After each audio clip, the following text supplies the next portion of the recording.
এই যে বাবা সব সম্পদ নিয়ে নিল, ছেলেটা মারা গেল, ছেলে মেয়ে রেখে গেল। এখন শরীয়ত বলছে কিছু অংশ পাবে না, 5 বিঘে সম্পদ করেছে, কিছু টাকা পয়সা ব্যাংক ব্যালেন্স আছে, সমস্ত সম্পদ ওর যে 2টো ভাই বেঁচে আছে, জি বাবা মা বলছে সম্পূর্ণ এড়িয়ে কিছু পাবে না। তাই বলছি তো, তাই না? কিন্তু সম্পদ আজকে এই জিনিসগুলো বুঝিনি। বাবা মাকে আমি সম্পদ তৈরি কামালাম, এই সম্পদ বাবা মা আজকে সবচেয়ে বড় জালেম, অত্যাচার।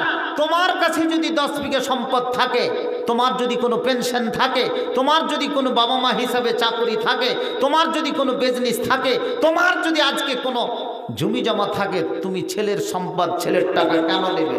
এটা অন্যায়। যেহেতু সে ঘর সংসার করেছে, ঘর সংসারকে তার জন্য কি সে টাকা তার কাছে রেখে যেতে হবে?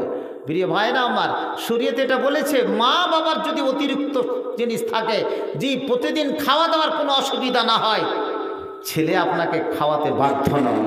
কোনো সময় হাদিয়া স্বরূপ কিছু দিলেই কি যথেষ্ট? That's all. শরীয়ত এটা বুঝে না। কিন্তু মা বাবার যদি সংসার না চলে, আমার সংসার যেভাবে কি চলছে, ওই মা বাবাকে সেই হিসাবে আমাকে খাওয়াতে হবে। আমার ছেলে মেয়ের উপরে যেইভাবে খাওয়া দাওয়ার দায়িত্ব রয়েছে, মা বাবা যদি অভাবী হয়, তাহলে ওই ছেলে মেয়ের জায়গাতে কিন্তু মা বাবা তোমাকে খাওয়াতে হবে, না হলে তুমি পাপী। কিন্তু মা বাবার যদি অতিরিক্ত থাকে, তাহলে ছেলের সম্পদে তুমি লোভ করে নিজের অ্যাকাউন্টে টাকা নিয়ে তাকে আজকে তুমি শরীয়ত থেকে মাহরুম করলে, এটা তোমাকে কে লাইসেন্স দিয়েছে? কথাটা আমি বুঝাতে পারছি না। গন্ডগোলটা তো এখানেই করে, ছেলে চাকরি পেয়েছে, মা বাবাকে কিছু দিলে না, কিন্তু মা বাবার তো 5 বিঘে 10 বিঘে সম্পদ আছে, জি বিভিন্ন জিনিস আছে, কেন দিবে তাকে? ও সম্পদ তো করবে, কোনো সময় দিবে, যখন কিছু প্রয়োজন উপঢকন দিবে, যে হাত দিয়ে দিবে, সম্মান দিবে, কারণ আল্লাহর পরে স্থানটাকে বাবার, এটাকে দেখতেই হবে। কিন্তু কতগুলো বেঈমান শয়তান আজকে সমাজে রয়েছে, যে মা বাবাকে আজকে ধাক্কা দিয়ে, জি মা বাবার কোনকে গুরুত্ব দিয়ে নেয়। এগুলা হচ্ছে পথভ্রষ্ট, ইফরাত এবং তাফরিত। এদেরকে ধরে কি পিটাতে হবে? তুমি যেই মা বাবা তোমাকে জন্ম দিল, আর তুমি সেই মা বাবাকে ছেড়ে দিয়ে আজকে তোমার ছেলে মেয়েকে নিয়ে তুমি আজকে খুরুঠি, আজকে কি আনন্দ উৎসব করছে তোমার বাবা মা, আজকে সেখানে করে যে জীবনযাপন করছে, কোনো ভ্রুক্ষেপ নেই।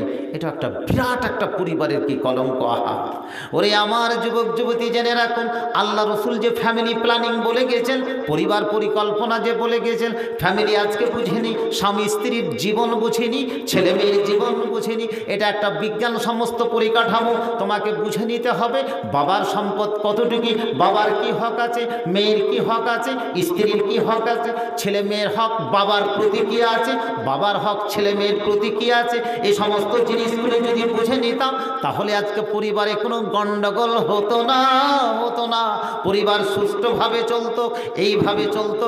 কিন্তু আমি আজকে বুঝতে শিখিনি। ওরে যুবক যুবতী, জেনে রাখুন, তুমি আজকে যখন বুঝতে শিখনি, নিশ্চয়ই তোমার পরিবারে হাহাকার আসবে, অন্যায় আসবে, অত্যাচার আসবে, জুলুম আসবে, উৎপীড়ন আসবে।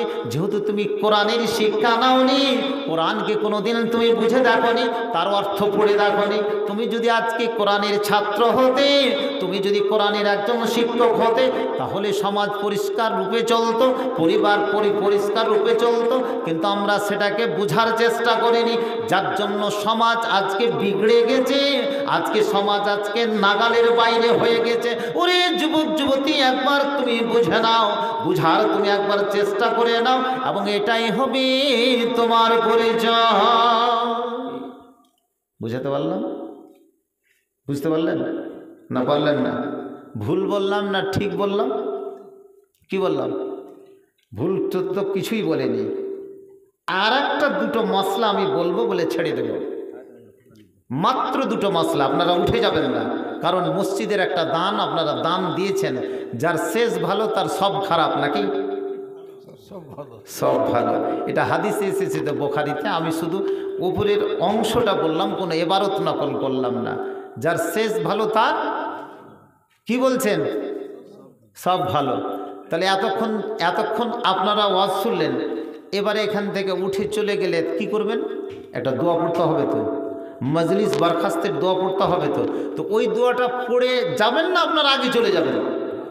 আপনারা যদি আগে চলে যান, তার আগে কিন্তু আমি চলে যাচ্ছি। সেই দোয়াটা কিন্তু পড়ে যাবেন, মসজিদ আছে, শেষের দানটা যা সামর্থ্য সে অনুসারে কিন্তু দিয়ে যাবেন। মনিরুল ভাইয়ের হাতে দিয়েছেন সেটা আলাদা কথা, কিন্তু দিয়ে যাবেন।